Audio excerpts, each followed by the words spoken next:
Japan 2 atomic bomb गिरे थे उसके ऊपर। आज उसके टोक्यो और दिल्ली की राजधानी हम 1% भी कंपेयर कर सकते हैं क्या? मुझे 1% भी बिल्कुल पसंद नहीं आई, कोई व्यवस्था अच्छी नहीं है। केजरीवाल सरकार की एक भी व्यवस्था आपको पसंद नहीं है? नहीं, मुझे कोई व्यवस्था पसंद नहीं आई।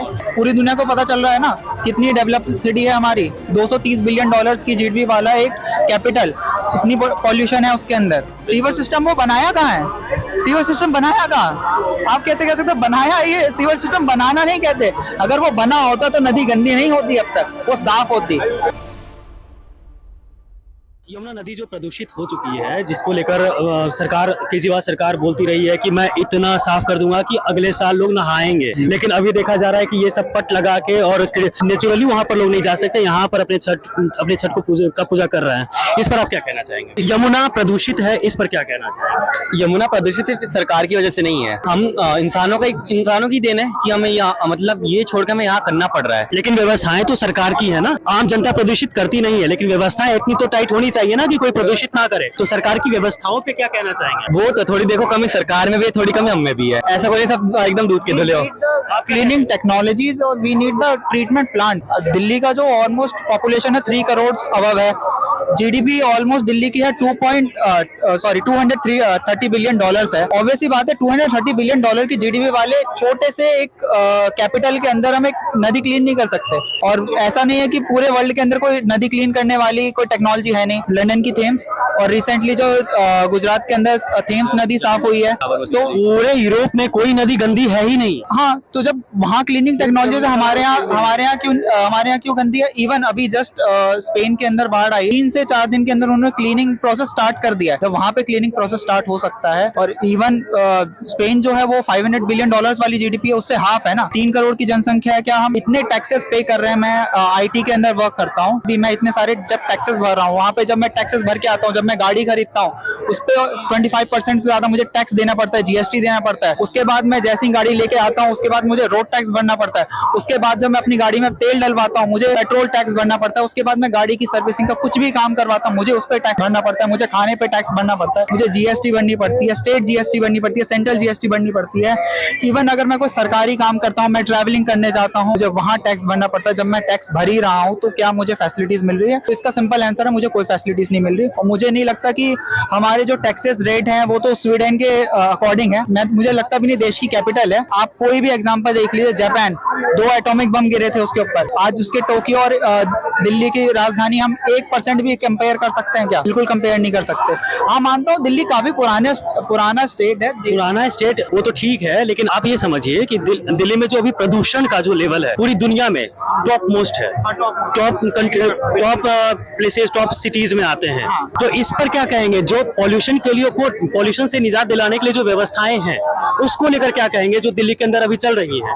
क्या चल रही है, क्या हो रही है, क्या पॉल्यूशन खत्म हो रहा है? ये जो केजरीवाल सरकार बोलती है कि मैं ये कर दूंगा, मैं यमुना को, जैसे मैंने आपको पहले बताया कि यमुना सैनिटेशन नहीं, मतलब इस पे आप व्यवस्थाओं को लेकर केजरीवाल नहीं, मुझे 1% भी बिल्कुल पसंद नहीं आई, कोई व्यवस्था अच्छी नहीं है। केजरीवाल सरकार की एक भी व्यवस्था आपको पसंद नहीं है? नहीं, मुझे कोई व्यवस्था पसंद नहीं आई।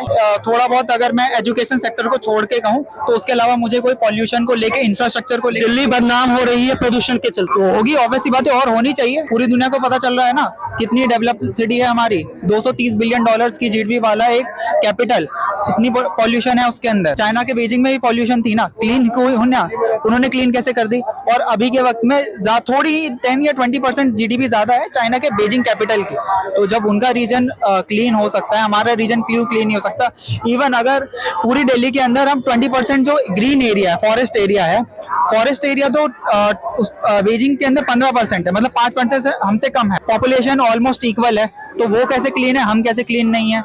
और इवन जो सड़कें हैं, क्योंकि कंस्ट्रक्शन पॉल्यूशन ऑब्वियसली, पॉल्यूशन से निजात दिलाने की बड़ी वादे जो करते हैं केजरीवाल सरकार, जो बहुत बड़े वादे करते हैं कि हम ये कर देंगे, उस पर क्या कहेंगे?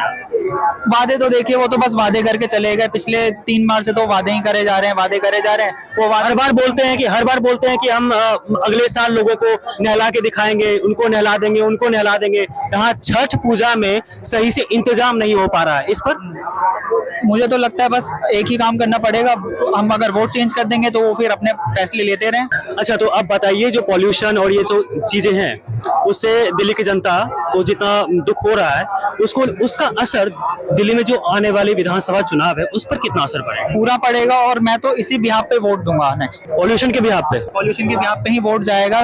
इतनी ज्यादा पॉपुलेशन डेंसिटी, गंदगी इतनी ज्यादा है हमारे यहाँ। कोई भी आप यूट्यूब पे नॉर्मली फॉरेन ब्लॉगर सर्च कर लीजिए और उसके रिव्यूज पढ़ लीजिए, रियलिटी पता चल जाएगी। चलिए मैं मान सकता हूँ कि मैं इस पार्टी को बिलोंग करता हूँ, उस पार्टी किसी को भी सपोर्ट कर रहा हूँ, अंधा सपोर्ट कर रहा हूँ, तो क्या फॉरेन वाले भी ऐसे ही कर रहे होंगे? वो तो आके सही रिव्यू दे रहे हैं ना, उनके रिव्यूज चेक कर लीजिए। सब कह रहे हैं कि इतनी गंदी कंडीशन है, इतनी अनहाइजेनिक तरीके से हम रह रहे हैं यहाँ पे दिल्ली के अंदर। क्या ये शर्म की बात नहीं? हम देश की कैपिटल में इतनी गंदी हालत में रह रहे हैं। चलिए कोई देश का बहुत पिछड़ा हुआ इलाका होता, मुझे समझ आता, मैं एक्सेप्ट करता हूँ वहाँ डेवलपमेंट शायद सरकार नहीं पहुंचा पा रही है, या फिर वहाँ पे लोग टैक्स नहीं भर पा रहे हैं, पैसा नहीं दे पा रहे हैं, और भी चीजें हैं। ये तो देश की राजधानी है। अब यहाँ पे भी अगर साफ सफाई नहीं रहेगी तो मैं कहाँ जाऊँ? दिल्ली पॉल्यूशन पे आप क्या बोलना चाहेंगे?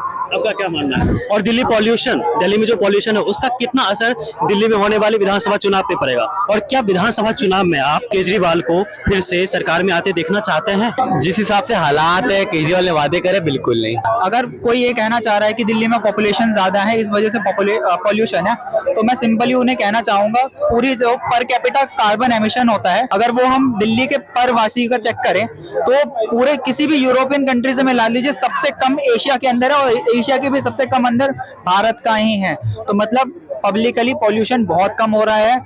इसका मतलब हमारी जो कंस्ट्रक्शन है, हर बार जब जैसे ये चीजें होती हैं, हर बार केजरीवाल सरकार किसी और राज्य पे चीजें थोप देती है कि उस राज्य में गंदगी हो रही है, इसलिए यहाँ पर यमुना गंदी है। क्या ये सच है? ऐसा तो नहीं है, क्योंकि यूपी में तो यमुना स्वच्छ है, हरियाणा में, यूपी में यमुना स्वच्छ है। यूपी के बहुत सारे लोग कहते हैं कि यमुना की जो टेंगा मछली है सबसे महंगी मछली है। हरिद्वार विजिट करके आया, मुझे तो वहाँ पे पूरी साफ सफाई मिली। इवन बहुत सारे स्विमर्स थे, अगर कोई डाल भी दे रहा है, पब्लिक कोई डाल भी दे रही है, छोटा मोटा लाइक पत्ती डाल दे रही है, पन्नी तो वहाँ पे कोई डालता नहीं है, लोग जागरूक खुद हो चुके हैं, लेकिन अगर कोई डाल भी दे रहा है तो वहाँ पे लोग खुद निकाल रहे थे, बहुत सारे स्विमर्स। क्या ये सीवेज सिस्टम की वजह से है जो दिल्ली सरकार ने सीवेज सिस्टम? बिल्कुल, सीवर सिस्टम वो बनाया कहाँ है? सीवर सिस्टम बनाया कहाँ? आप कैसे कह सकते हो बनाया? ये सीवर सिस्टम बनाना नहीं कहते।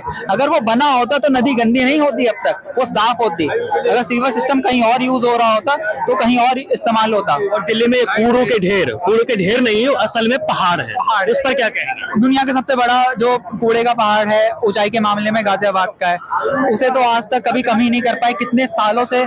इवन 2016 के करीब वो फटा भी था एक बार, उस टाइम मैं स्कूल में पढ़ रहा था, तो मुझे पता चला पहाड़ फट गया। मैंने कहा क्या हो गया, कूड़े का पहाड़ कैसे फट सकता है? फिर मेरी टीचर ने समझाया कि बेटा पॉल्यूशन और उसके गैस बनने की वजह से पहाड़ फट गया। मैंने कहा अगले साल 2 साल में साफ करवा दें, क्या समस्या है? 3-4 साल में साफ करवा देंगे। पर 2016 से लेके मैं 6th या 7th में था, 7th क्लास से लेके आज मेरी पोस्ट ग्रेजुएशन कंप्लीट हो गई, मैं जॉब कर रहा हूँ, लेकिन आज तक वो तो बढ़ता ही मैंने देखा है।